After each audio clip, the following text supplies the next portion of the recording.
Hello everyone and welcome to a new video from Your Overwatch. I'm Eddie the Chump and we're going to be doing a bit of a news roundup. We'll be talking about new Symmetra coming to competitive today, which was announced on the official Overwatch Twitter feed earlier, the fixing of a damage bug which could also have nerfed her as a result, just how much money Blizzard raised for breast cancer research with Pink Mercy, and if you've been disconnecting from games a lot recently, a DDoS attack against Blizzard might have been the actual cause. But firstly, and rather importantly, we're going to be covering a clip from Seagull's ongoing stream where he could have just casually leaked Hammond's actual release date. I'll play the clip for you to listen to now. He's answering a question about what new sim will do to the meta when he says it.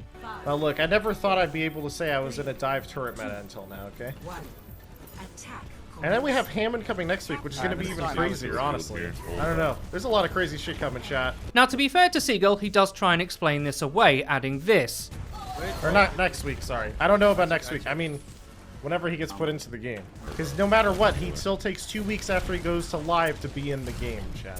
I know he understandably tries to backtrack a little bit here, but there's just something in the way that he tries to cover it up that makes me think it is true. Plus, if we take everything into consideration, the fact he got to go to stream from Blizzard HQ, got to interview devs, I don't think it's unreasonable to suggest the devs just told him behind the scenes when Hammond was coming out and he just let it slip. Which, if what Seagull said is actually true, is presumably next Tuesday. So he'll hit ranked 2 weeks after that. What do you guys think to this? I can easily see it happening this way. He hasn't changed all that much on the PTR, which makes me think they're fairly happy with him. I'm going with it. I think we're 1 week away from hamster madness. Moving on to the new sim, just like a new hero, she had to wait to be available to play in ranked, and the time has finally come. Are we about to see all the craziest teleport bastion strats you can imagine? Well, there's only one way to know for sure. Quickly everyone, into the rank queues we go. It's quite funny timing actually, because we're also going to be talking about some of the recent changes made to the new sim, which have made some sim players be pretty unhappy. Earlier today on Reddit, there was a post by a user called Top Grass, which discussed the recent changes made to Sim's primary fire. As we all know by now, her beam laser no longer locks on, but still ramps up in damage the longer you hit a target. Previously, there was a very obvious bug where you get way more damage production out of the beam if you rapidly press the trigger on a target repeatedly instead of just holding it down. This happened because the initial first hit had higher damage than the subsequent ticks, so by rapidly pressing the trigger, the player could reset the damage values and stack the higher first hit over and over. This made her a bit of a melt machine even at the weapons base level. Now, I don't think it's beyond anyone's powers of reason to imagine why Blizzard might want to correct that. It was very obviously not what they intended for that weapon. These kinds of damage bugs are synonymous with this weapon archetype, and other games have also had problems getting it right too. Destiny 2 had a weapon called the Prometheus lens, which initially had exactly the same bug,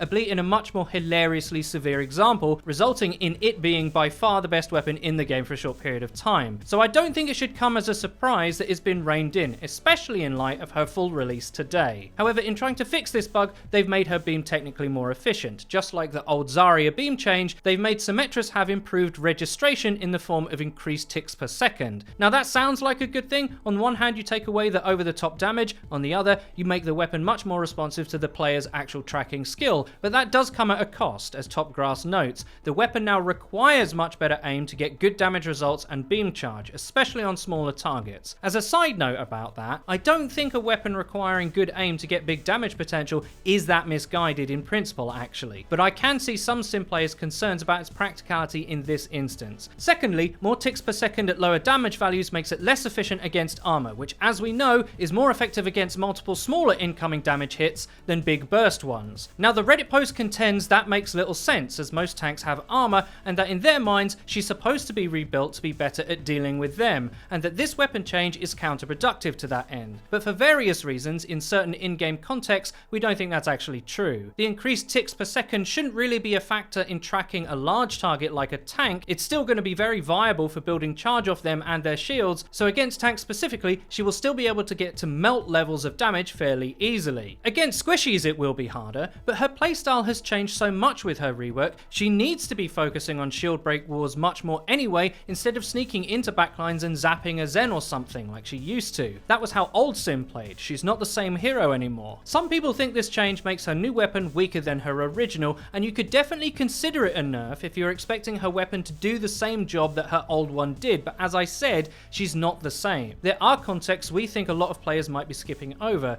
The beam in its current state will still be good in areas where prolonged tank battles with lots of healing take place. Think King's Row. If the Rhine v Rhine battle goes on long enough, new Sim has the potential to be a deciding factor if she reaches high enough charge. If she does, she could very easily melt through all that shielding, HP and healing. It's also important to note that despite her weapon perhaps being weaker against armor, and that characters like Brigitte provide more of that than ever before, the new Sim is one of the only heroes who can actually do something direct about Brigitte's very powerful shield. The best answers to Brigitte currently actually do most of their damage to her around that shield, in the gaps where she has to turn. Sim, as long as she doesn't get bashed of course, confronts her shield power directly, which is a big advantage for her. Brigitte can't provide all that extra armor if she's being shut down by a Sim constantly breaking her shield and making her vulnerable. A common thread for a lot of players is that her new orbs are a much more reliable and practical weapon than her primary fire is overall, and if we cast our minds back to the Seagull interview of Blizzard devs when Hammond was released, when asked for his opinion on the new Sim by Jeff Kaplan, Seagull noted that he did struggle to find applicable uses for the beam, and that in fact he does use her new orbs most of the time. In Seagull's mind, the damage ramp would take too long to the point of impracticality, and that also its short range is a real obstacle to its use. Now that could easily be because everyone's experience with a new Sim up until this point has not been in, shall we say, the most serious of contexts. Everyone is still testing her limits, so in overall playing her as a DPS, yes, her orbs might be a better option, but I think that's where confusion sets in. Yes, she's in the damage category, but we don't think she's meant to rival the best DPS in the game. She's meant to be picked for all her other utility, which despite its rework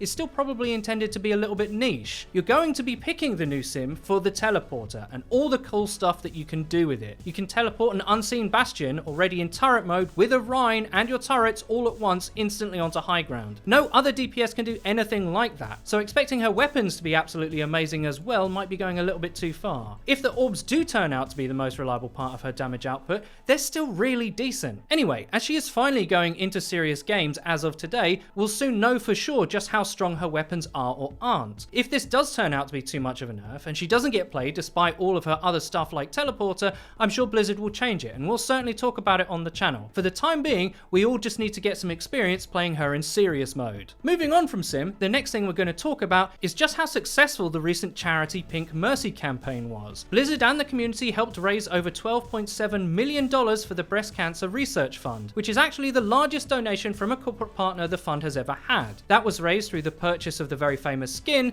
but also through the sale of limited edition t-shirts for both men and women. An extra $130,000 was also raised through watching separate charity streams on Twitch, so overall, a massive shout out to everyone who took part. There was some controversy about the skin's pricing at the time of its announcement, but when you look at the sheer amount raised for such a good cause, I think we can all agree it might have been worth it. Another story to talk about quickly is that a recent spout of disconnects in-game might have been caused by something more malicious than just regular server failure. The official Blizzard Twitter account put out a post saying that they're monitoring a potential DDoS attack against their network partners, which does affect latency and players' connection to their games. If you're one of the people concerned about your recent disconnects in-game and subsequent SR loss, this might have been the reason why. Unfortunately, even in a case such as this, there's not much Blizzard can do about those in-game losses you might have suffered. If you were affected, I highly recommend you follow the Blizzard Twitter account to get updates. I'll link it for you in the description box below. And that's about it for today, guys. Let me know what you think about the new Sim going live and the changes to her primary fire. Are you looking forward to playing her? Do you think the nerf is a bit too much? As always, the place to go is the comment section below. I look forward to reading your feedback. I really hope you enjoyed the video. If you did, please don't forget to leave a rating. If you never want to miss another video of ours again, please click the bell icon next to the subscribe button on our channel to join the notification squad. You'll be in great company. And finally, please follow the Your Overwatch Twitter so you can find updates about new videos and other cool stuff. I've been Eddie the Chump, and until next time.